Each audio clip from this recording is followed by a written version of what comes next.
আপনারা দেখেছেন যারা ডানগিনি কেন্দ্রীয় মসজিদে নামাজ পড়ছেন, উনি যদি নির্বাচনী না করে, উনি যদি ভোটের আশায় না করে, তাহলে কেন ওনার বউ গোলাম দিয়ে ঈদের দিন এসে ডানগিনি মসজিদে নামাজ পড়বে? কেন্দ্রীয় মসজিদ। আসসালামু আলাইকুম।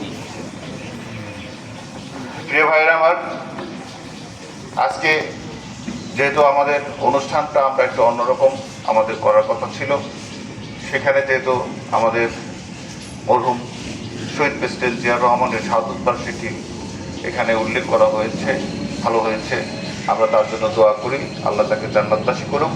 কিন্তু এই অনুষ্ঠানটা এই দলীয়করণ এভাবে করার কারণে আমরা অনেককেই সম্পৃক্ত করা রাখা প্রয়োজন ছিল, যেগুলো আমরা আমাদের ভুল হয়েছে, যা আয়োজক যারা আছে তারা হয়তো এটা অনিচ্ছাকৃত একটু ভুল করেছে, তার জন্য আমি ক্ষমা প্রার্থী। এখানে আমাদের যুবদল, ছাত্রদল, স্বেচ্ছাসেবক দল, বিএনপি অঙ্গ সংগঠনের সহযোগী যে নেতৃবৃন্দরা ছিল তাদেরকে অবগত হয়তোবা করা হয় নাই, আমি বুঝতে পেরেছি। তো যাই হোক, এর জন্য আমি নিজেও ব্যক্তিগতভাবে আন্তরিকভাবে আমি তাদের কাছে দুঃখ প্রকাশ করছি এবং ক্ষমা প্রার্থনা করছি। জিয়া রহমান, আজকে এখানে অনেক প্রবীণ মুরব্বীরা রয়েছেন যারা জিয়া রহমানকে আমরা সেই সময় আমরা এতটা বড় ছিলাম না, মোটামুটি দেখেছি ওনার সাথে, ওনাকে দেখেছি, ওনার কার্যক্রম দেখেছি, আপনারা পূর্ণাঙ্গভাবে আপনারা দেখেছেন। উনি দেশের মানুষের একজন জনপ্রিয় একজন নেতা ছিলেন।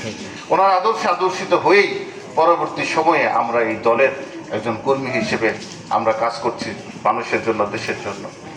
ওনার ব্যাপারে বলতে গেলে অনেক সময় লাগবে, তো আপনারা সবাই জানেন। তো আজকে সেই পর্যায়ে এসে বাংলাদেশ জাতীয়তাবাদী দল বিএনপি বিগত 17 বছর এদেশে একটি দানবীয় শাসন ব্যবস্থা কায়েম করা থাকার কারণে এখানে এদেশে রাষ্ট্রীয়ভাবে নানা রকমের সমস্যা, জটিলতা, যেমন আমাদের আসির ভাই বলেছেন যে নানা রকমের নির্যাতনের শিকার হয়ে হামলা মামলা, জেল জুলুম, নানা রকমের সমস্যায় আমরা জর্জরিত ছিলাম বিগত এই 17টি বছর। তো কাজেই সেই আমরা শুধু ক্ষতিগ্রস্ত হইনি, পুরো রাষ্ট্রটাকে ক্ষতবিক্ষত করে দেওয়া হয়েছিল। রাষ্ট্রের যত